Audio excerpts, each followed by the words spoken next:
Bismillahirrahmanirrahim. Alhamdulillahi hamdan katsiran tayyiban mubarakan fih, mil as-samawati wal ardi wa ma bainahuma wa mil ma syaa rabbuna min syai'in ba'd. Wassalatu wassalamu ala al-mab'usi rahmatan lil alamin, sayyidina Muhammadin wa ala alihi wa sahbihi wa man tabi'a hudahu wa sar ala nahji ila yaumiddin, amma ba'd. Yang dihormati Fadil Tuan Imam Masjid dan juga pengurusi majlis,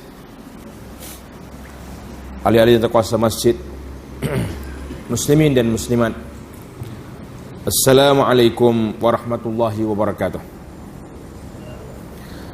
Alhamdulillah, kita panjatkan kesyukuran kepada Allah Azza wa Jalla kerana pada malam ini kita dapat bersama dalam majlis ilmu, di dalam majlis yang sentiasa diminta kita berada di sana, sebagaimana suatu hadis yang diriwayat oleh Imam Ahmad dan lain-lain imam daripada Abu Hurairah radhiyallahu anhu, katanya, qulna ya Rasulullah, Abu Hurairah mari tanya Nabi sallallahu alaihi wasallam, wahai Rasulullah, ma lana idza kunna indaka raqqat qulubuna, kenapa kami ni bila kami duduk dalam majlis Rasulullah sallallahu alaihi wasallam, dalam majlis ilmu dengan Nabi kita berkuliah, bagi tazkirah, bagi peringatan, lembut hati kami, raqqat qulubuna, jadi hati itu jadi lembut, ingat kemati. Wa zahidna fid dunya, kita pun jadi lemah semangat dengan dunia, tak berapa orang panggil nak kejar sangat. Wa kunna min ahlil akhirah, dan kami rasa ketika itu kami ini termasuk dalam orang yang minat bersungguh-sungguh nak pergi ke akhirat. Jadi soalan Abu Hurairah ni menarik. Sempena dengan program kita ni, bagaimana nak mempertingkatkan penyucian tazkiyatun nafsi, persiapan jiwa kita ke arah menghadapi Ramadan. Jadi Abu Hurairah kata, itulah keadaan kami ketika duduk dalam bersama dengan Nabi sallallahu alaihi wasallam. Fa iza kharajna min indika, bila kita balik ke rumah, tinggal daripada majlis Nabi sallallahu alaihi wasallam, fa anasna ahalina, bila berjumpa dengan keluarga kita, wa shamamna auladana, kita pun duk cium anak-anak kita, anak cucu kita, angkarna anfusana. Jadi kita rasa macam lain macam pula kita ni. Tak apa nak jadi ingat kau mati dah. Jadi suka. Jadi lagu mana soalan? Kita rasa nak tanya juga lagu tu dah. Kita bila duduk dalam majlis ilmu rasa semangat, balik di rumah lain. Jawab Nabi sallallahu alaihi wasallam, "Lau annakum idza kharajtum min indi kuntum ala halikum zalik." Kalau andai kata kamu keluar daripada majlis aku ini, perasaan kamu ingat ke akhirat itu, lagu tu juga tak berubah. Lazaratkumul malaikatu fi buyutikum, nasaya malaikat akan pergi ziarah kita di rumah. Malaikat mari cari orang ni sebab apa? Sebab dia sudah naik mustawa peringkat orang yang al-arif billah, orang yang kenal Allah Ta'ala. Walau lam tuznibu, ini Nabi beritahu, andai kata kamu ni tak berdosa langsung, maknanya duduk depan Nabi seperti kita duduk dalam majlis di rumah kita, seperti macam duduk depan Nabi, tak berdosa dah kita ni. Apa jadi? Laja'allahu bi khalqin jadid, nasya Allah Ta'ala buat mari makhluk lain. Apa dia? Hatta yuznibu fayaghfira lahum, sehingga mereka berdosa, Allah SWT nak beri keampunan kepada mereka. Jadi para ulama membincangkan hadis ini, mengatakan bahawa majlis-majlis Rasulullah sallallahu alaihi wasallam bersama sahabat adalah majlis mengingatkan mereka kepada Allah Azza wa Jalla. Majlis memberi motivasi untuk menggalakkan semangat untuk nak buat kebajikan dan menumbuhkan rasa takut, gerun, tak suka kepada perbuatan yang tak baik. Sepatutnya inilah majlis ilmu yang kita ada. Kita duduk di masjid, kita duduk dalam kuliah, pengkuliah kita membincangkan, beritahu kepada kita tentang ilmu yang mendekatkan kita kepada Allah Azza wa Jalla dan menjauhkan kita daripada neraka, memperelokkan wajah, akhlak kita dan menjauhkan kita daripada perangai-perangai yang tak baik. Itulah majlis Rasulullah sallallahu alaihi wasallam yang Nabi kita sebut, apabila kamu lalu di taman syurga farta'u, hendaklah masuk ke dalam taman itu, ambil buah dia. Maka orang tanya Nabi, apa dia taman syurga itu? Qala hilaquz zikri, iaitulah majlis-majlis ilmu. Jadi para jemaah sekalian, inilah proses kita nak menggilap hati kita, nak meningkatkan keimanan kita kepada Allah Azza wa Jalla. Para ulama mengatakan awal permulaannya ilmu. Sebab kita ni banyak tahu benda-benda. Kalau orang tanya, tahu belakang dah. Buktinya, ana ni banyak bagi kursus orang nak pergi haji. Ada setengah orang ni, dia pergi dengan isteri dia, dia kata, mu naik dengar, ustaz kata gapo. Pas bini dia kata, nak gimana tu? Pak cari parking kereta. Dia pergi pusing 2 kali tak jumpa, duduk kedai kopi. Dekat-dekat kan nak habis waktu, mari pula. Jadi, kita rasa kita boleh tahu, boleh pandai, boleh reti dengan tidak duduk dalam majlis ilmu. Nabi kita nak pada kita, para jemaah sekalian, memang manusia ni akan berbeza watak dia. Duduk dalam majlis ilmu, kita ingat ke akhirat, ingat ke syurga, takut ke neraka. Itu pun alhamdulillah satu tingkatan yang sangat baik. Sebab daripada langsung kita tak dengar, daripada kita tidak gilap hati kita bagaimana membuat persiapan untuk bertemu dengan Allah Azza wa Jalla, sekurang-kurangnya masuk dalam kepala kita, hak ni boleh, hak ni tak boleh. Ini haram, ini halal. Ada dalam kepala. Paling tidak waktu kita nak pergi buat kerja, Allahu Akbar, tadi ustaz kata riba ni haram. Kalau dia terlupa pun, isteri dia terlupa ingat, abang, hai tak okey lah, saat ni baru kuliah nak gidah ni. Jadi ada orang panggil timbang tara. Sekurang-kurangnya ada handbrake tanya kita, jangan buat benda tak baik ni. Kita dengar dah, kita dah tahu, kita takkanlah kita nak buat juga. Maka langkah yang pertama untuk meningkatkan keimanan kita, iaitulah dengan duduk dalam majlis ilmu.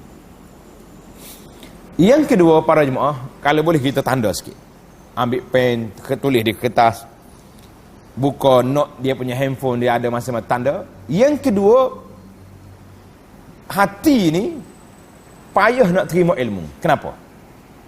Ini ramai orang dia duduk mari sibuk dia tu, ustaz saya ni dengar dah, tapi payah masuk. Payah masuk. Kalau pergi mengaji Quran agak kerah lidah, tak gitu. Dia kata lidah saya kerah ustaz. Saya kata kalau kerah lidah tak boleh makan. Boleh makan tak kalau lidah kerah? Boleh makan. Allah Taala buat lembut lidah kita. Pasal itulah lidah ni kena bergerak sentiasa. Kalau dia tak bergerak dengan zikir, dia akan gerak dengan buah. Mesti berlawan. Kalau kita tak gerakkan lidah kita dengan zikir, kita akan bergerak dengan bercakap benda tak baik. Pasal itulah orang putih, dia tak erti nak berzikir, dia buat cakap getah. Kita berkunyah juga cakap getah. Subhanallah. Orang tanya, kenapa duk kunyah cakap getah tu? Ngak macam kambing tak? Kambing kan dia penuh dalam bekalan dia tu, malam dia duk kunyah tu. Tak apalah dia tak ada zikir. Alasan dia makan cakap getah sebab apa? Sebab tak siapa bau mulut. Betul dah tu. Cuma tak kena cara. Kita kata kita ada cara sendiri. Cara kita yang berapa dia? kita berzikir. Subhanallah, alhamdulillah, wa la ilaha illallah, wallahu akbar. Jadi kalau duduk berzikir sentiasa, lidah kita bergerak. Bila lidah tak gerak bangun mulut, ataupun lidah bergerak juga, tapi dengan perbualan, dengan percakapan, yang menyebabkan kita tidak mendapat faedah daripada dia. Jadi dua perkara yang penting, saya tak nak bagi benda pelik-pelik kepada tuan-tuan. Kalau kita ajar benda pelik, dia kata tak jadi apa tu. Nah, kita ni belajar belakang kitab, minta maaf lah. Kalau belajar kitab tasawuf, sampai martabat 7 naik. Allah yarham. Ayahanda saya ni banyak ngajar kita. Kata martabat berapa dia boleh ni? 7. Habis kita biasa duk bawa kereta tanya. Kita ni agak-agaknya martabat mana dah naik ni? Nak tanya juga.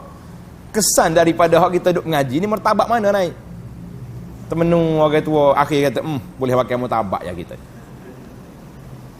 Jadi peningkatan dari sudut amali, dari sudut keimanan, lagu tu juga. Hak kata kita pun semaya sunat, qabliyah ba'liyah pun tak apa nak kemah. Lepas mana martabat? Zikir berapa ribu sehari kita boleh berzikir? Subhanallah, alhamdulillah, Allahu akbar. Apa zikir? Duk dia nak tidur, nak berjalan, Allahumma salli ala sayyidina Muhammad. Berapa kali boleh selawat? Jadi kalau kita hitung, kita kira mana martabat kita tidak meningkat naik. Tahun lepas pun sama, tahun ni pun sama. Kerana itulah bila nak mari Ramadan, para penceramah kita awal lagi dia kata, sekarang ni kita mula. Ibarat tu yang kata kita letak benih. Letak benih tu maknanya kita kena mula permulaan, start perjalanan nak pergi ke Ramadan. Sebab apa? Ramadan tu musim orang bukan nak panas enje, musim tu kagia. Kita kata tak apa lagi, mungkin tak puasa tu kak. Nanti puasa ni kita start baca Quran. Jawab dia, kalau puasa baru nak start, baca juga tapi tak laju. Mungkin NJ pula NJDC kan, NJDC ni berapa minit dia start NJDC nak boleh ke berjalan. Orang duk bawa bawa lagi dia tahu. Berapa lama? 10 minit, setengah jam baru boleh bergerak dah. Jadi itu permulaan. Bila mari 1 bulan lagi, bulan Syaban, tuan-tuan kena ingat, bulan Syaban tu bulan apa? Bulan Syaban, kita duk nampak makan kuih ni sebut Syaban. Kita tidak ingat hadis di bulan Syaban yang Allah SWT tengok diangkatkan amal setahun kita di bulan Syaban. Tapi amalan itu tidak terangkat apabila ada di kalangan manusia ini yang berlaku pergeseran, perbalahan di antara dia dengan saudara dia. Amalan tertangguh. Sebab apa? Sebab dia tak boleh naik kalau kita ada pergeseran. Maka awal sekarang ni lagi kita duduk siap. Mari bulan Syaban tak ada dah balas dengan orang. Sehingga amalan kita diangkat ketika itu, diangkat laporan penuh sebab kita dengan saudara kita yang duduk bergeser, yang duduk balas sikit-sikit, yang dia ada bermasa muka ni sudah selesai pada waktu itu. Ini sangat penting. Tajuk ini memang penting. Kalau tidak kita duk kata kita menanam, kita siram, kita. Jadi apa dia nak buat? Jawab je, agenda besar di bulan Syaban iaitulah agenda membersihkan segala perbalahan di antara kita dengan siapa saja. Lebih-lebih lagi dengan orang yang paling dekat, dengan mak kita, dengan adik-beradik mula. Tak apa. Nanti hari raya kita pergi bersalah. Lah, itu delay 20 tahun dah tu. Ibarat kata 20 tahun delay, terlambat. Tuan-tuan, secara motivasi, anak ni suka guna ayat, dia panggil orang motivasi. Kalau kita ceramah, dia mau tak apa dengar lah ni. Kata-kata motivasi, bayar mari. Oh, dia kata ada kursus motivasi. Berapa? 50. Oh, murah. 200 orang bayar lagi. Jadi, kita ni, bila mari bulan Ramadan, ada kalanya laju. Ada tahun, laju. Boleh khatam Quran berapa kali. Salatul Qiyam, habis sekali ngetuk imam. Balik rumah sambung pula tahajud sendiri. Boleh. Ada tahun, tak berjalan. Nak khatam sekali pun lembek. Terawih pun cari hak paling ringkas. Kalau tak imam 20, dia lapar kelik tengah jalan. Nak baca Quran tak lepas. Jadi tuan-tuan, kita sendiri boleh buat penilaian, boleh buat semakkan. Kenapa tahun ni laju, tahun ni tak laju? Orang lain tak tahu, kita ya tahu. Pada waktu itu tuan-tuan boleh semak balik. Boleh jadi kita menyambut Ramadan dalam keadaan hati kita masih lagi belum digilap. Belum lagi suci, bersih hati kita. Berbalah dengan orang tu, dengan jiran pun balah, dengan orang ni pun balah, dengan orang pasar pagi pun balah, dengan pasar petang pun balah. Berebut tapak bazar Ramadan pun tak mula juga sampai ke bala polis. Jadi kita menyambut Ramadan dalam keadaan tidak ada persiapan, ia menyebabkan kita tidak dapat tukar gear. Kita duk main panah henjeh, akhir kali habis Ramadan henjeh baru nak panah henjeh juga. Maka itu dia panggil satu mukaddimah yang saya nak sebut tuan-tuan. Maka kita ambil perkara yang besar. Yang pertama disebut dengan nama ilmu. Yang kedua, perbanyakkan zikir pada Allah Azza wa Jalla. Terdapat beberapa ayat. Tuan-tuan tanda ayat ni. Nanti balik cari dalam Quran. Ayat yang pertama surah Ar-Ra'di ayat 28. Surah Ar-Ra'di ayat 28. A'udzubillahi minasyaitonirrajim. Alladzina amanu wa tatma'innu qulubuhum bidzikrillah. Ala bidzikrillahi tatma'innul qulub. Yaitu orang-orang yang beriman dan hati mereka menjadi tenteram dengan mengingati Allah. Allah dah janji. Orang yang beriman tatma'innu qulubuhum bidzikrillah. Hati dia akan tenang dengan berzikir, bukan dengan buah. Kalau setakat duk tepuk meja kedai kopi, orang tu tak betul, orang ni tak betul, kita seorang betul, lambat nak jumpa hati lembut. Tak mungkin. Bila hati boleh jadi tenang, berzikirlah, dengan kita duk berzikir kepada Allah Azza wa Jalla, bangun malam-malam kita berzikir, sehingga sampai kita boleh menangis. Dalam hadis yang Nabi kita sebut, 7 golongan yang boleh duduk di bawah aras pada hari kiamat, siapa? Salah satu daripada calonnya, alladzina zakarallaha khalian fafadat aynah. Seorang yang bangun bersunyi pada waktu malam, berzikir kepada Allah Taala sehingga menangis. Menangis hari ni orang menangis tapi menangis nak ambil gambar. Duduk depan Kaabah jebek teriak, sangis sebelah ambil gambar. Dia panggil selfie. Ha ni bunuh janin habis dia panggil. Kalau kita menangis dengan Allah, bukan menangis dengan gambar, maka itu satu kumpulan. Allah Ta'ala kata, ala bidzikrillahi tatma'innul qulub. Ingatlah dengan berzikir hati tenang. Ayat yang kedua suratul Anfal ayat 2. Innamal mu'minuna alladhina idza dzukirallahu wajilat qulubuhum wa idza tuliyat 'alaihim ayatuhu zadatuhum imana wa 'ala rabbihim yatawakkalun. Sesungguhnya orang-orang yang beriman secara benar. Siapa dia? Orang yang betul-betul beriman hanyalah mereka yang apabila disebut nama Allah, wajilat qulubuhum, hatinya gemetar takut pada Allah. Wa idza tuliyat 'alaihim ayatuhu, dan apabila dibacakan kepada mereka ayat-ayat Allah, zadatuhum imanan, bertambahlah iman mereka kerananya. Iman kita makin mantap. Wa 'ala rabbihim yatawakkalun, dan mereka itu bertawakal kepada Allah Azza wa Jalla. Surah Anfal ayat 2. Kemudian yang ketiga Surah Az-Zumar ayat 23. Surah Az-Zumar ayat 23. Allahu nazzala ahsanal hadisi kitaban mutasyabihan masaniya taqsha'irru minhu juludul ladzina yakhshawna rabbahum thumma talinu juluduhum wa qulubuhum ila dzikrillah. Allah telah menurunkan perkataan yang paling baik. Apa dia? Al-Quranul Karim. Sebuah kitab yang serupa ayat-ayatnya lagi berulang-ulang. Jadi ayat dia hampir sama. Ya ayyuhallazina amanu. Dan dia berulang. Kita duk baca ayat dia tak puas-puas gitu. Bila kita baca apa jadi? Summa talinu juluduhum wa qulu yakhshawna rabbahum. Yang membuatkan gemetar kulit-kulit orang yang takut pada Tuhan mereka, kemudian menjadi tenang kulit dan hati mereka ketika mengingati Allah Azza wa Jalla. Jadi dua mukaddimah kita ni dua perkara. Yang pertama ilmu yang akan meningkatkan keimanan kita. Yang kedua zikir untuk menggilakkan hati kita. Jami ambillah dua tip. Dia panggil bagaimana nak meningkatkan iman dan bagaimana nak menggilakkan hati. Sebab punca kerusakan atas dunia hari ni duduk di mana? Bukan duduk di bom nuklear, bukan duduk di mana-mana, duduk di hati manusia.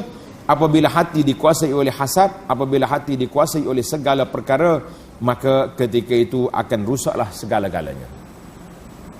Muslimin dan muslimat para jemaah sekalian, itu mukaddimah kita. Kemudian kita hari ini duduk dengan masyair. Masyair ini dipanggil perasaan kita. Kita mungkin tak sedar. Kita rasa senang ya hidup. Bangun pagi boleh solat, boleh minum kopi, boleh teh tarik.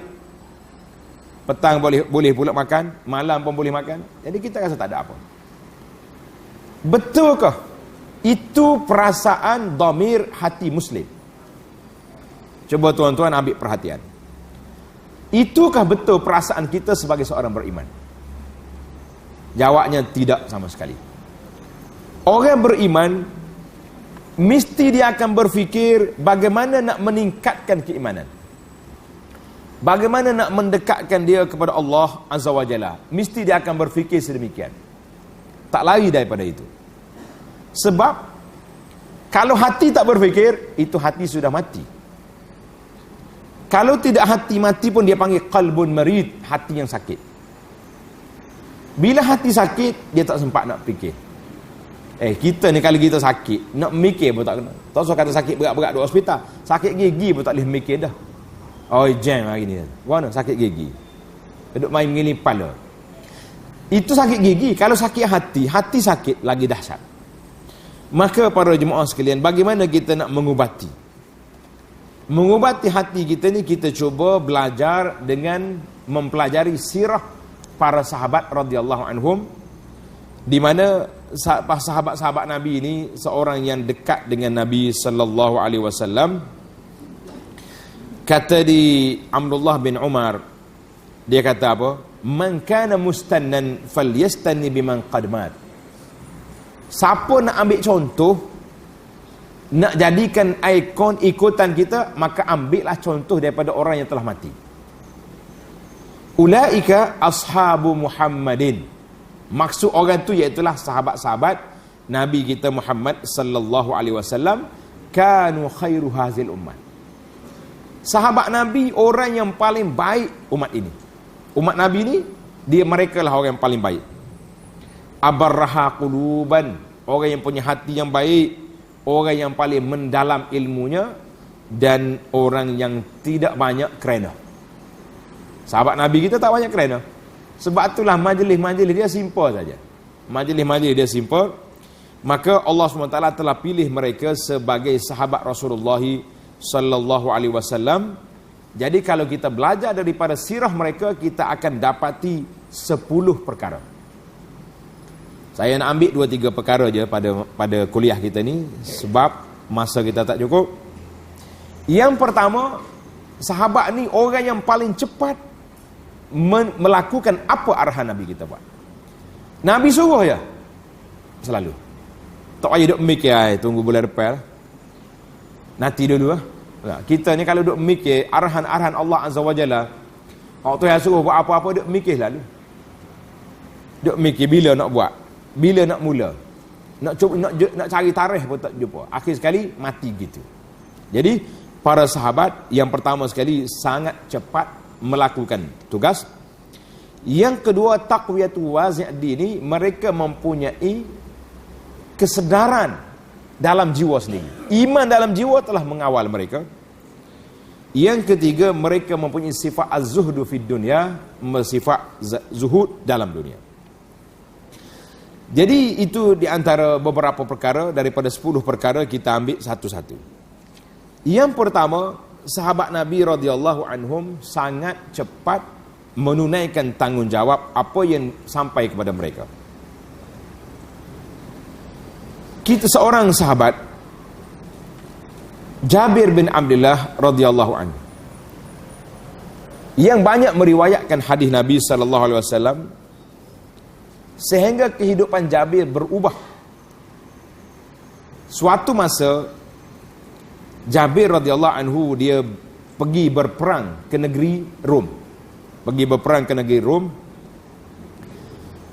Ketua tentera dia dibawa oleh seorang yang bernama Malik bin Abdullah Al-Khash'ami.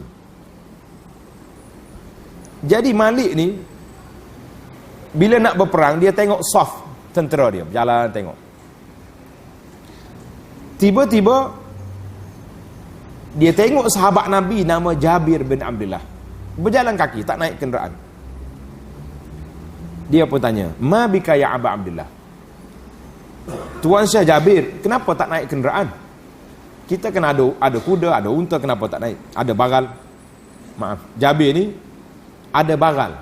Bagal ni maknanya kuda kahwin dengan hemat, dengan dongki, keluar anak dia bagal. Anak kacukan dia panggil.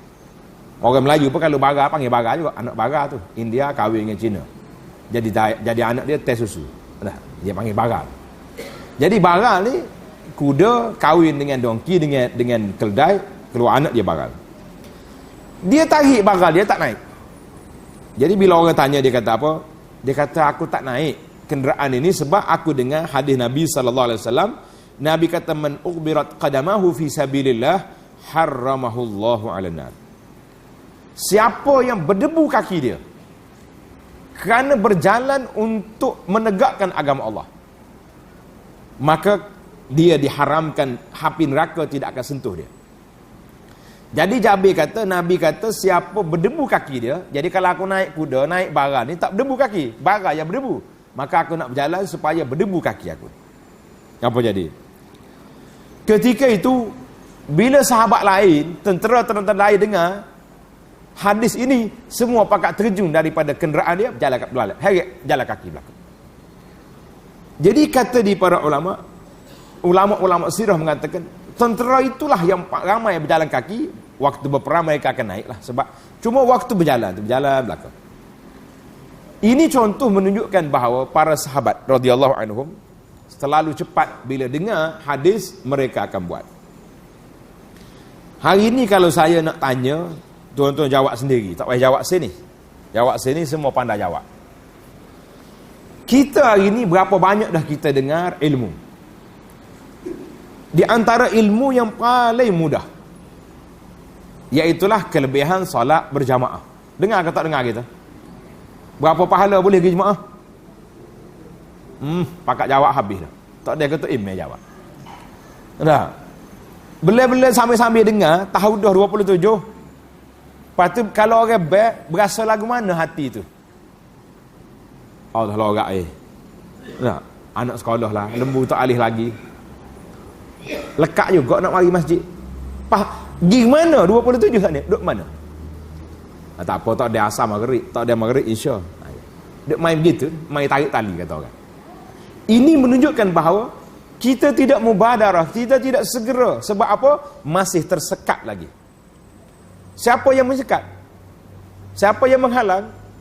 Siapa yang mengganggu kita? Jawab dia, masalah duduk di hati. Ala bidzikrillahi tatmainul qulub. Dengan hati yang digilap dengan zikir, hati itu tenang. Ketika itu barulah dia beri pancaran kepada anggota. Dengar azan, macam orang panggil melekat dia telinga. Orang baik. Kita belajar zikir banyak kali. Belajar zikir ni. Berzikir tak berzikir kita? Sekarang ni orang minat pasal jenis post kot dalam grup ni. Grup masjid lah, grup sekolah lah, macam-macam grup ada. Letih kita nak layan grup dia. Pagi-pagi di atas, siapa dia baca zikir ni 1000, boleh pahala sekian-sekian. Tak sahih pun zikir tu dari sudut sanaknya. Tapi bila kita tanya dia, awak duk post ni, baca dah kau 1000 kali, dia tak lagi. Maknanya kita semangat nak menyebarkan, tidak semangat beramal. Ini menunjukkan satu kepincangan terlekatnya kita. Di mana lekat? Maka balik semula kepada isu yang pertama yang saya sebut tadi. Sama ada kita belum ada ilmu, jawabnya ada dah.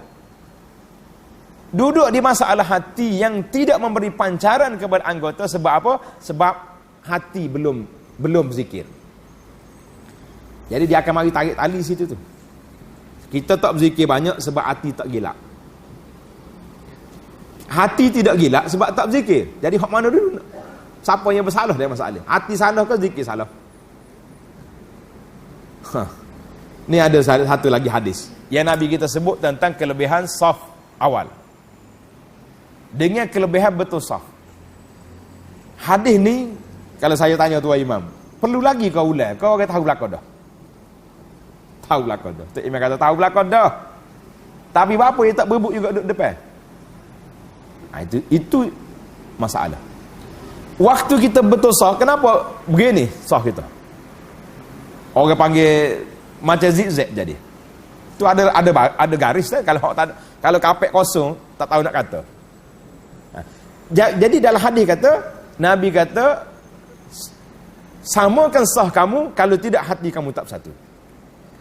Jadi kita kata sebab sah tak sama lah hati kita tak bersatu, ataupun hati tak bersatu sebab sah tak sama.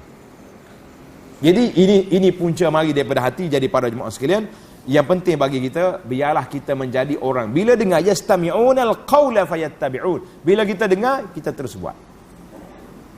Imam An-Nawawi rahimahullah taala dalam menceritakan tentang kelebihan beramal dengan hadis Nabi. Kata Imam Nawawi rahimahullah, kalau siapa dia dengar satu hadis, kelebihan beramal.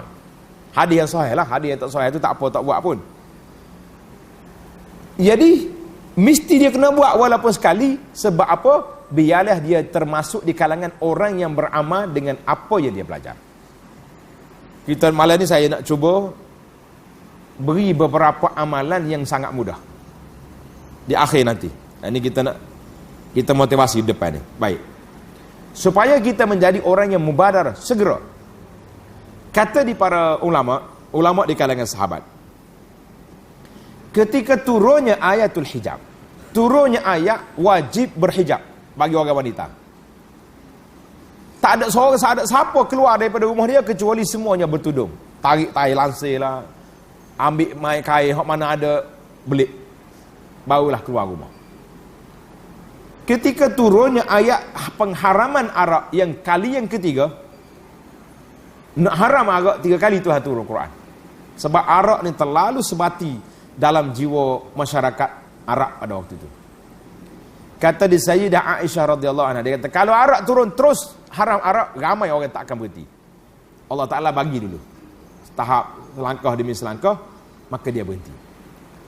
Tapi kita jangan ambil lah hak tak berhenti tu, kena berhenti. Jadi macam mana kita nak buat?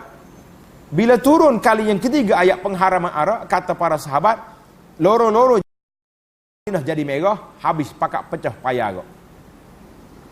Bukan sakat ambil arak cuah ya, sekali ngebekah dia pecah. Orang tanya kenapa pecah bekah ni? Dia kata selagi tengok bekah, nampak tuan. Nampak tuan dalam. Pada itulah saya dengar cerita setengah muslimat ni, kalau suami dia musafir, dia tak basuh selah baju, sakut situ. Ada ke lagi tu? Ada.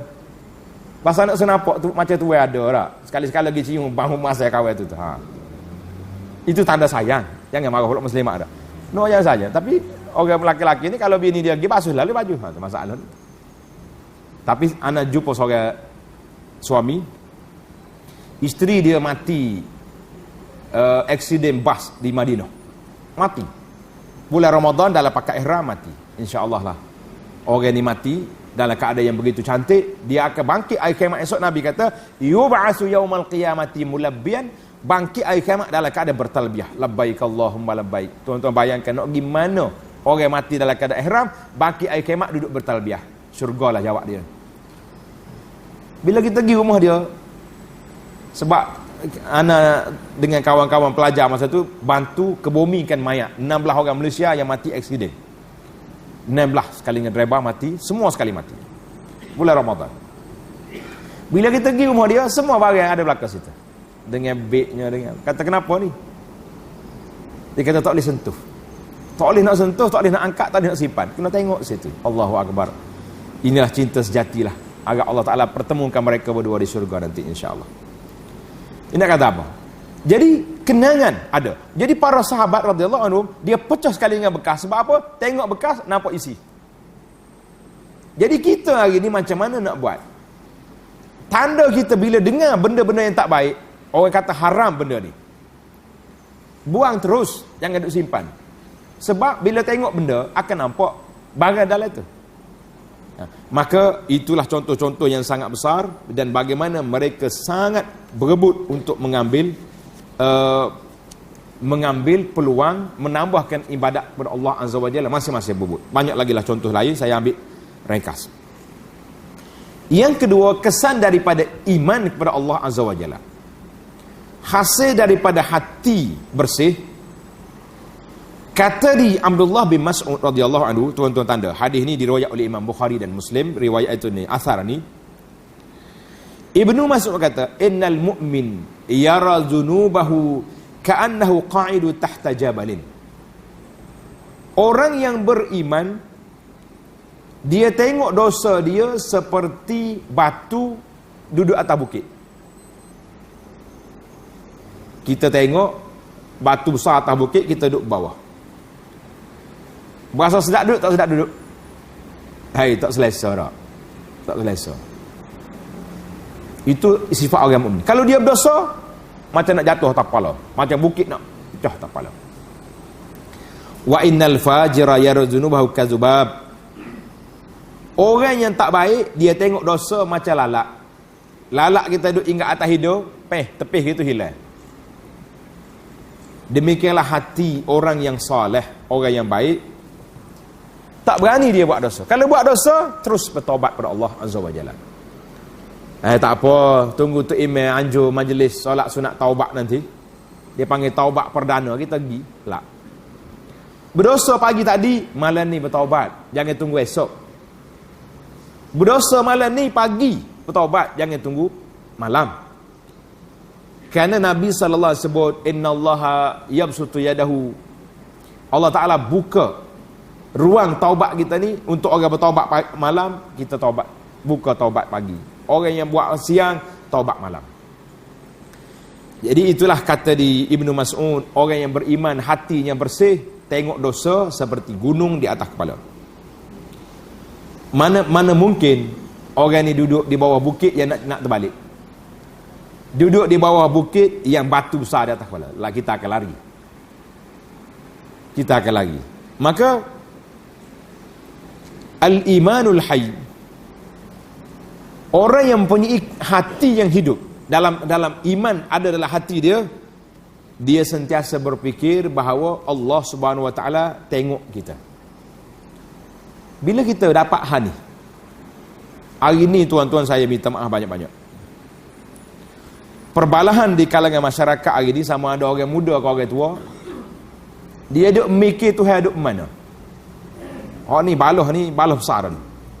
Menjadi bala di zaman kita hari ni, perbalahan di antara tentang sifat Allah Ta'ala. Duk mana Tuhan? Saya kata perbalahan sepanjang tak habis-habis. Ulama salah dengan khalah, balah jadi lama dah benda tu. Yang kita kena fokuskan para jemaah sekalian, di mana Tuhan di hati kita. Itulah kita kena fokus. Saya yakin dan percaya, muslimi ke muslimat ke tua ke muda, ingat belakang sifat 20. Ingat tak ingat? Ingat 20 ya. Tapi kalau suruh baca sesuatu, tak tahu lagi tu. Dah. Itu teh kan. Dalilnya tanya itu email berona, nak akan nikah dia suruh baca dulu sifat 20. Merakok situ bakal berasak tak ada. Waktu kita bimbang kadang-kadang takutnya sepak demo tu email ni. Nya tanya pelik-pelik. Kalau dia kalau lupa pergi masjid dah, tak ikut mahkawin. Dah, tu dalam sok khabar, dalam internet. Tuan-tuan, yang kita nak bincang hari ni, Allah di mana? Allah di dalam hati kita, di mana? Oh, saya hafal sifat 20. Baik.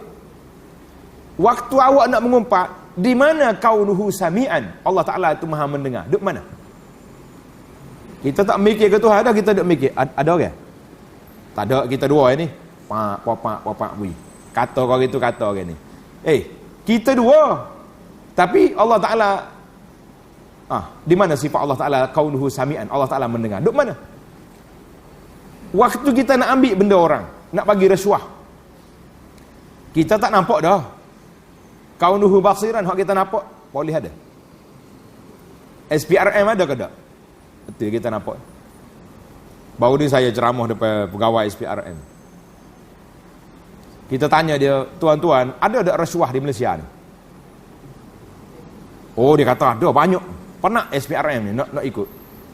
Saya kata tak ada rasuah di Malaysia ni. Macam kita terpandang daripada dia pula. Dia kata macam mana boleh tak ada? Saya kata tak ada rasuah di Malaysia ni. Hak ada, hak orang bagi, dia tak bagi rasuah. Dia kata duit kopi, duit apa lagi? Duit pelincir tak? Sumbangan sagu hati. Tak ada. Saya mari lillahi ta'ala, oleh kerana awak bantu saya, ambillah rasuah 5,000. Ada? Tak ada. Dia kata kalau lagi tu memang tak ada. Tapi hak bagi rasuahnya banyak. Maka para jemaah sekalian, yang kita nak besarkan tentang ini, isu tentang Allah Azza wa Jalla ni, yang kita nak tengok di mana Allah dalam hati kita. Waktu kita nak mengumpat, kita tak tengok Allah Ta'ala Maha mendengar. Waktu kita nak ambil riba, kita nak ambil rasuah, kita nak beri rasuah pada orang, kita tak tengok Allah Ta'ala basiran. Waktu kita nak buat maksiat, kita tak terlupa kaunuhu aliman. Allah Ta'ala mengetahui segala perkara. Jadi marilah kita belajar dengan para sahabat radhiyallahu anhum. Dalam satu cerita seorang laki-laki datang, mari duduk depan Nabi sallallahu alaihi wasallam. Dia kata, ya Rasulullah, saya ni ada beberapa orang hamba dia, bukan koli hok kerja kebun ni, hamba. Mereka ini suka berbohong dengan saya, duk belawak saya, khianat dan tak ikut arahan. Bila perangai lagu ni hamba, apa tokai dia buat? Ashtumhum wa adribuhum. Saya maki, saya pukul mereka. Tapi perbuatan tak baik. Orang ada iman dalam hati, tak puas hati, pergi tanya Nabi. Kalau tanya kita, pada dah tak? Dah pukul orang, apa lagi kita nak kata? Ni berdosa lah. Dia pergi peringkat, pergi tanya Nabi sallallahu alaihi wasallam. Tanya Nabi. Faqala, dengar ni tuan-tuan. Ini hadis motivasi tentang bagaimana kita nak letak polis dalam jiwa kita. Polis keimanan pada Allah Azza wa Jalla. Kata Nabi sallallahu alaihi wasallam, "Idza kana yaumul qiyamati yuhsabu ma khanuk wa asuk." Nabi kata pada hari kiamat nanti Allah Ta'ala akan kira, akan hisab perbuatan-perbuatan hamba-Mu. Dia khianat pada kamu, dia buat benda-benda yang tak baik, mereka dusta, dia akan hisab. Dan Allah Ta'ala akan timbang, tengok iqabuka iyahum, denda, hukuman yang kamu jatuh atas dia. Contohnya, dia bohong sikit lah, lambat mari, berapa minit lambat? 10 minit. Maka dia kelentong lah, mutu dia rusak ke apa dia, ke kaki dia sakit. Tapi hak kita bagi hukum tanpa siapa rebah kawan tu. Sepadan tak padan? Tak padan. Kalau dia pergi jual lembu 4-5 ekor, mana sabah juga. Nabi kata Allah Ta'ala akan ambil pembohongan yang dia buat, wa iqabuka, dan denda yang kamu jatuh atas dia. Kalaulah denda kamu tu sama dengan dosa dia, maka lepas. La laka wa la alaik. Tak ada apa-apalah, kosong-kosong. Tapi wa in kana iqabuka iyyahum duna zunubihim, kalau denda yang kamu jatuh melebihi dosa dia, maknanya kita jatuh hukumnya penapa derah daripada dosa dia buat, apa jadi? Uqtusalaka lahum minkal fadlu, maka Allah Ta'ala akan ambil tindakan balas ke atas denda hukuman yang lebih daripada itu. Jadi tokai dia ingat ke hamba, tak apalah buat sewenang-wenang. Rupanya tidak. Fatanahar rajul. Jadi laki-laki yang tanya soalan tadi pergi duduk tepi, duduk bercakap seorang, menangis. Maka Nabi panggil, saudara, tak usah duduk menangis lah. Mu ingat ke tidak, mu baca ke tidak firman Allah Ta'ala dalam surah Al-Anbiya. Tanda surah ni tuan-tuan. Kita ada anak, kita ada koli, kita ada pekerja. Apa yang kita buat pada mereka? Kadang-kadang orang kerja sampai melengi, musim-musim panas ni kerja sampai gelap. Ada janji nak bagi 200, waktu nak bayar gaji awak buat tak betul, ambil 150. Ada kata ada lagu ni? Kalau ada, kira molek. Tanda ayat ni. Suratul Anbiya ayat 47. Firmanullah Ta'ala, وَنَضَعُ الْمَوَازِينَ الْقِسْطَ لِيَوْمِ الْقِيَامَةِ فَلَا تُظْلَمُ نَفْسٌ شَيْئًا وَإِنْ كَانَ مِثْقَالَ حَبَّةٍ مِّنْ خَرْدَلٍ أَتَيْنَا بِهَا وَكَفَى بِنَا حَاسِبِينَ. Allahu Akbar. Allah kata, وَنَضَعُ الْمَوَازِينَ الْقِسْطَ يَوْمَ الْقِيَامَةِ. Kami akan letak neraca timbangan yang adil pada hari kiamat. Fala tuzlamu nafsun syai'a, tak ada siapa akan dizalimi pada hari tersebut. Maknanya hisab telus, tak ada siapa boleh zalim. Tak kata orang ni orang besar, kita berat sikit. Tak. Wa in kana misqala habbatin min khardalin. Allah kata walaupun sebesar biji sawi kezaliman yang kamu buat, ataina biha, kami akan bawa letak di atas neraca timbangan, wa kafa bina hasibin, cukuplah kami yang menjadi penghitung. Bila dengar ayat ni, apa jadi tuan-tuan? Faqala ar-rajul, kata laki-laki tadi, ya Rasulullah, ma ajidu li wa li haula'i syai'an khairan min mufaraqatihim. Saya tak ada lagi lah yang boleh saya buat nak menyelesaikan pukulan saya ke atas mereka ini, selain lebih baik daripada saya berpisah dengan mereka. Ushiduka annahum kulluhum ahrar, ya Rasulullah, saksilah semua hamba saya tadi dimerdekakan. Allahu Akbar. Hadis ini dalam Tirmizi dengan sanad yang sahih. Tuan-tuan muslimin dan muslimat, bila kita sebut tentang cerita ini, apa yang saya nak, dan saya nak tuan-tuan dan saya berfikir daripada pagi sampai petang, berapa banyak pelanggaran dosa yang kita buat, sama ada hak Allah ataupun hak makhluk. Hak Allah SWT yang kita buat mungkar, maksiat yang tak terlibat dengan manusia, itu hak Allah. Berapa banyak hak makhluk yang kita langgar? Kita maki orang, kita cerca orang, kita kutuk orang. Berapa banyak? Hadis ini, ayat ini Tuhan kata apa? Wa in kana misqala habbatin min khardalin ataina biha. Sebesar biji sawi kecil dosa yang kita buat, Allah Ta'ala akan bawa pada hari kiamat.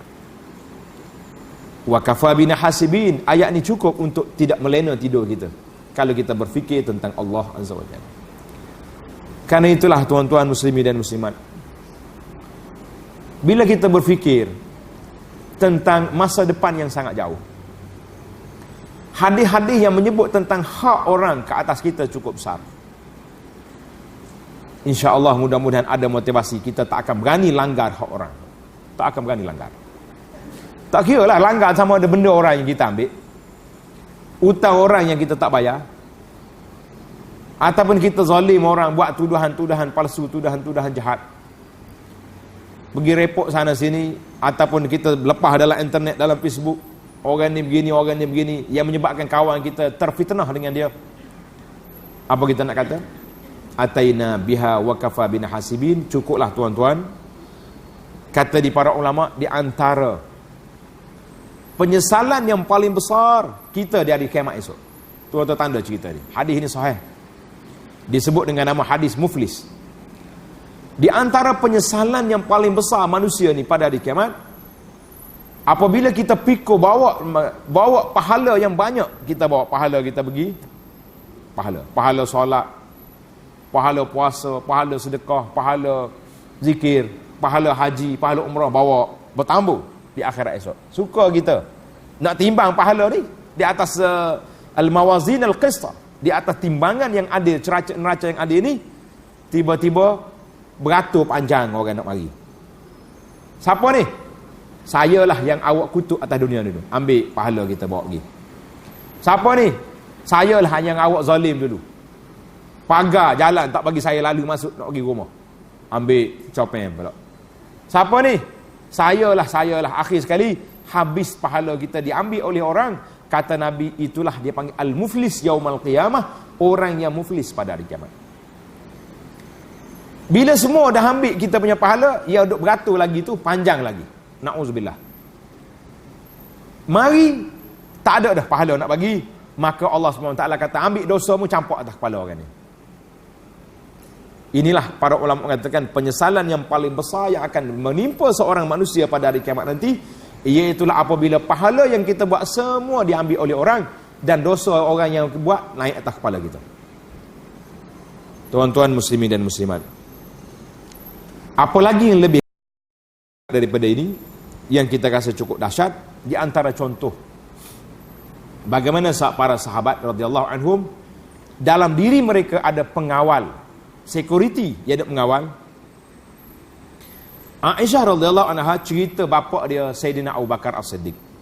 Aisyah cerita tentang ayah dia. Cukup dah, wa kafa bina bi Abi Bakar. Cukuplah kalau kita baca cerita Abu Bakar saja cukup. Tuan-tuan belilah cerita sahabat-sahabat ni. Kata di para ulama, kita bincang tentang waraknya para ulama ni, tata'attarul majalis, mewangikan majlis kita ni, mewangikan majlis kita. Sayyidina Abu Bakar As-Siddiq ni ada seorang hamba dia. Hamba dia ni pergi ambil al-kharaj. Kharaj ini orang panggil ambil cukai daripada orang. Jadi bila hamba ni mari bawa makanan, sedang Sayyidina Abu Bakar sangat lapar. Sahabat-sahabat ni tuan-tuan, kalau dikata lapar, lapar sungguh. Kalau kita baca dalam kitab sirah, sampai mereka ikat perut sebab terlalu lapar. Nak suruh ketak sikit perut tu, tak kosong, tak masuk angin, dia ikat perut. Jadi Sayyidina Abu Bakar bila jumpa makanan, ambil terus, bismillah, makan. Tak sempat nak tanya ambil mana. Jadi Ghulam, pembantu dia pun terkejut. Pelik ni, lapar sungguh ni kalau setara ni. Biasa tanya dulu. Dia pun tanya, ya Abu Bakar, mu tahu kau makan ni aku semari mana? Abu Bakar kata, kenapa tak beritahu? Tadi aku terlupa lapar, bismillah makan. Dia kata makanan ini diberi oleh orang yang pernah saya pergi tipu dia. Zaman jahiliah dulu, saya mengaku pandai bomo. Jadi orang dia sakit, saya tipu dia. Jadi saya bomo, sembuh orang itu. Kebetulannya. Tak tahulah bomo belah kelapa ke buah apa ni, buah timun, buah tembekai. Macam-macam atas dunia ni, bagai pelik belaka timbul. Saya tipu ya, tapi bila jumpa dengan dia kata ambil ni makan ni aku beri kamu, bayar hak aku janji nak beri masa jahiliah dulu. La haula wala quwata illa billah. Sayyidina Abu Bakar bila dengar hak ni, dia korek dalam mulut dia bawa nak suruh keluar habis makanan tadi. Abu Bakar kata, kalaulah tak keluar makan ini kecuali sekali dengan ruh aku akan korek sampai dia keluar. Ini para sahabat radhiyallahu anhum sangat takut dia. Kalau kita tak apa, nak guna moga masuk dah lah. Lepas pada ni kita berhati-hati. Tak. Pasal tu kita tak mikir siapa dia kedai siapa dia jual pakai makan belakang, tak tahu siapa dia. Saya taklah nak ketak sangat macam ada setengah kawan-kawan kita kalau bicara halal haram kak. Nak beli air ni kena ada logo halal. Ni air ni tak ada logo halal ni tak minum lagi tu. Masalah. Ketak sangat dah. Iyalah tak ada masalah. Logo halal tu dia panggil masalah penghilangan. Bila nak kilang, saya pun duk mikir juga kata air ni apa masalahnya. Dia kata bukan masalah air, tak sembelih. Masalah kilang yang mengkilangkan. Kalau ada logo halal tu maknanya ada panel yang pergi siarah dengan kebersihan dia, dengan alat-alat yang dia buat tu tak campur benda-benda dengan tak apa. Baik. Jadi kita benda tu yang kita perhati, halal haram perhati. Tapi kita tak fikir duit yang kita beli tu mari mana. Tu besar. Duit ni tak ada masalah. Saham ni saya cepat kaya boleh. Belanja kita. Nak beli barang tengok logo halal tapi duit tak ada logo halal. Logo halal duduk mana? Duduk dalam hati kita tuan-tuan. Hari ni orang tak fikir cepat kaya, cepat miskin masuk belakang. Bila kena tipu baru jumpa ustaz, Allah silap saya. Tak tanya dulu, tanya apa laginya? Kena tipu berpuluh ribu dah. Jadi masalah halal tengok Sayyidina Abu Bakar As-Siddiq sampai begini sekali dia buat. Terlalu banyak tuan-tuan kalau kita nak ambil contoh bagaimana waraknya para sahabat radhiyallahu anhum, sehinggalah seorang yang bernama Amir bin Abdul Qais. Saya cerita, nak masuk tajuk lain tak boleh dah. Masa kita sudah hampir. Cerita banyak lagi ni. lain kali pula lah insya-Allah. Jadi kata Ibnu Jarir At-Tabari meriwayatkan dalam kitab dia Tarikh Al-Umam, apabila tentera Islam dapat menawan Al-Madain, maka Jama'ul Aqbat, jadi puak-puak Qibti ini telah dikumpulkan. Seorang laki-laki di kalangan tentera mari cari ketua Al-Aqbat tadi, mari cari. Jadi dia mari, tiba-tiba dia kata, awak ketua, dia kata ini barang yang saya jumpa kepunyaan orang Aqbat, puak-puak Qibti, aku jumpa, sedangkan puak tu tawanan, dia hantar balik barang. Maka kata dia puak kafir dia, pelik ni, pelik. Macam mana kami tawanan dihantar balik barang kita, hak dia jumpa kalau lah barang tawanan dipanggil ghanimah, tapi hak dia jumpa belum perang, tak boleh ambil. Hak orang dia hantar balik. Maka orang pun tanya, siapa dia tuan ni? Dia kata, tak payah. Kalau aku beritahu kamu puji aku, kamu jadi tengok. Ikhlas kerja dia, tak mahu orang puji. Itu menunjukkan bahawa waraknya para sahabat. Maka bila dia kaji cari tengok, rupanya orang yang hebat tadi nama dia Amir bin Abdul Qais, seorang yang buat kerja tak mahu dipuji oleh orang. Muslimin dan muslimat para jemaah sekalian, saya nak simpul perbincangan kita hari ini, iaitulah yang pertama saya sebut mukaddimah tadi, banyakkanlah duduk dalam mengaji ilmu mana? Ilmu yang memberi kepahaman kita tentang Allah dengan Rasulnya sallallahu alaihi wasallam berdasarkan kepada Al-Quranul Karim dan juga sunnah Nabi sallallahu alaihi wasallam. Kita jangan ambil ilmu yang pelik-pelik. Manusia ni suka ilmu pelik hari ni. Suka jadi pelik. Pada itulah saya bila timbul isu puak-puak Hindu ni, Hindrah dipanggil. Hindu pergi bantah kedatangan Syekh Dr. Zakir Naik, seorang pendakwah. Kita tak kata Zakir Naik ni maksum. Hak dia kata tu beratus-ratus betul-betul. Tapi dia seorang pendakwah yang banyak jasa dia. Orang duk petikai dia itu ini. Kita kata bukan semua orang atas dunia ni maksum, ada kesilapan. Tapi kita kena nisbah lah, yang silap dengan yang betul tu berapa banyak. Semua atas dunia ni tak ada orang yang betul 100%. Kan? Jadi jasa dia cukup besar. Tiba-tiba ada sebahagian anak orang Islam membantah dan puak-puak Hindu bantah juga. Saya kata sambil-sambil kita bergurau, kita kata ini di antara orang kata ajaib dunia ni ada berapa? Ada 7. Saya kata hak ni yang ke-8. Bila puak Hindu bantah, dia kata dia Zakir Naik ni pahaman dia tidak ahlu sunnah. Jadi untuk ahlu ke apa? Ahlu Hindrah. La haula wala quwata illa ahlu. Jadi saya nak sebut pun takutnya marah dia puak Hindu dah. Jadi kita duk main agama pelik-pelik. Jadi kalau kita kritik agama dia kan jadi masalah pula. Ini ada satu lagi agama yang saya baru jumpa tengok dalam video. Boleh sebut dah ni. Pelik sikit lah. Agama dia ni banyak 2-3 benda. 5K dia tulis.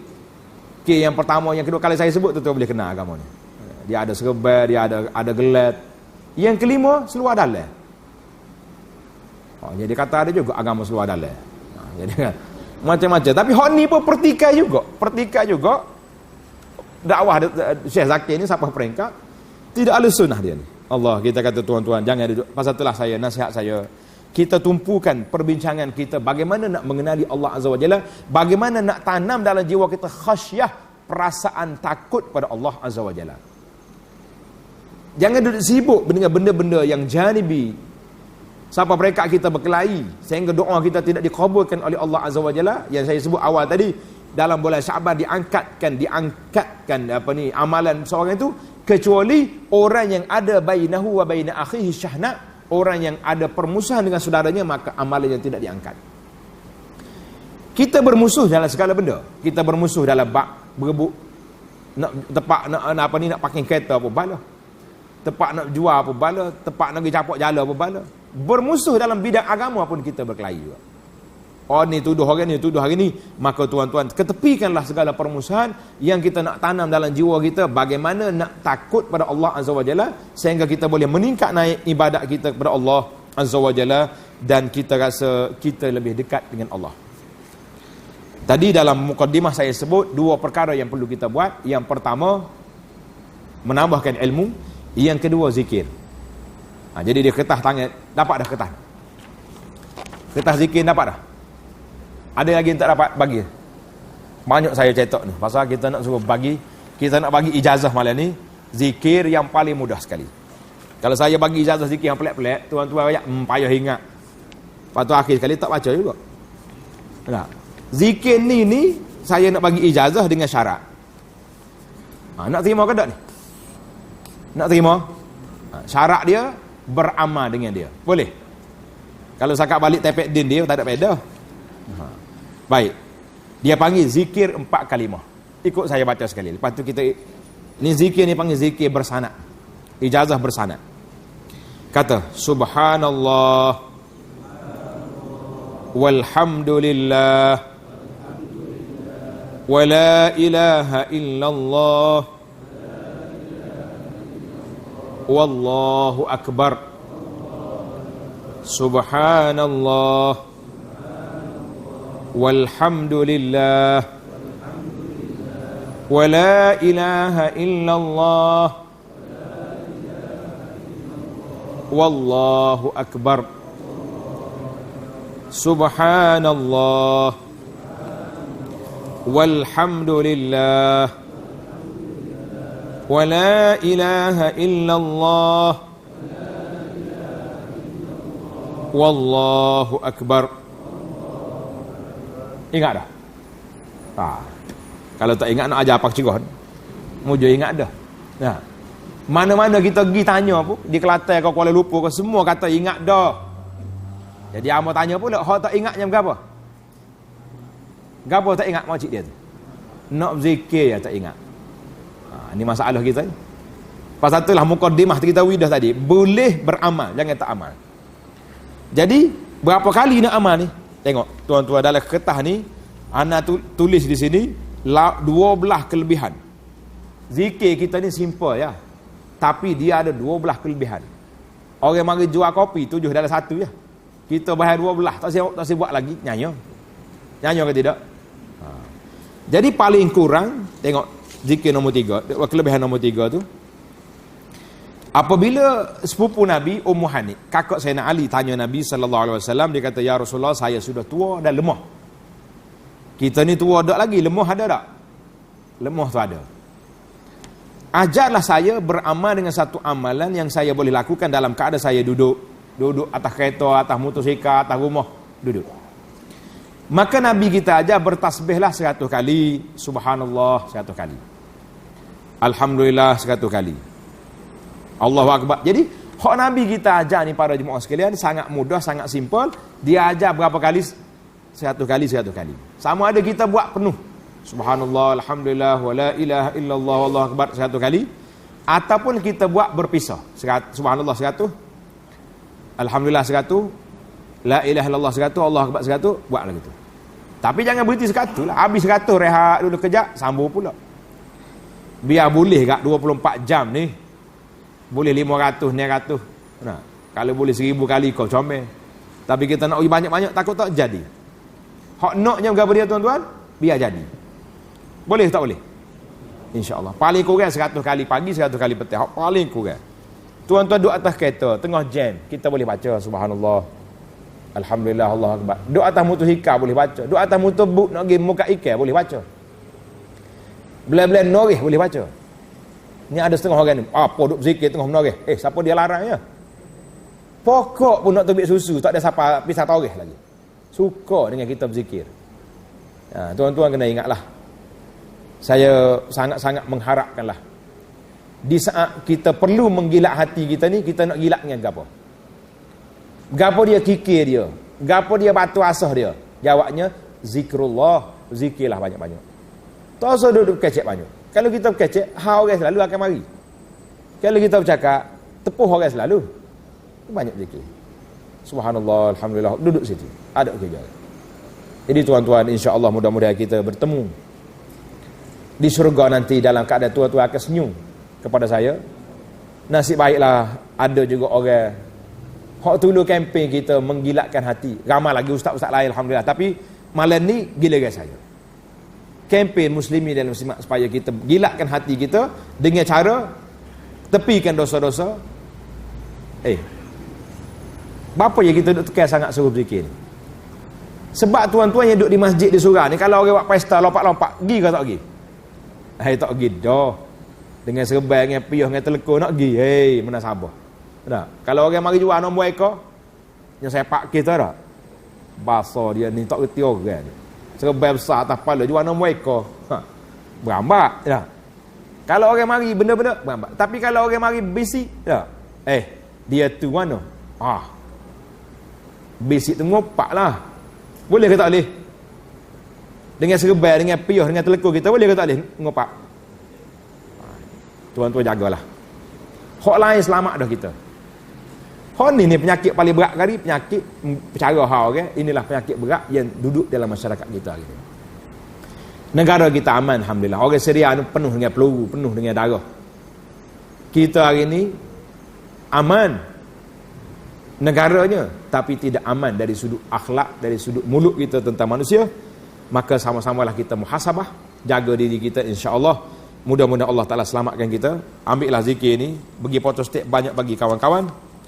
Mudah-mudahan kata Nabi sallallahu alaihi wasallam, man adallu 'alal khairi ka fa'ilihi, kita suruh orang buat, kita boleh pahala seperti dia buat. Sekianlah, mudah-mudahan atas kirah ringkas ni ada manfaatnya kepada kita insya-Allah. Aqulu qauli hadza. Wassalamualaikum warahmatullahi wabarakatuh.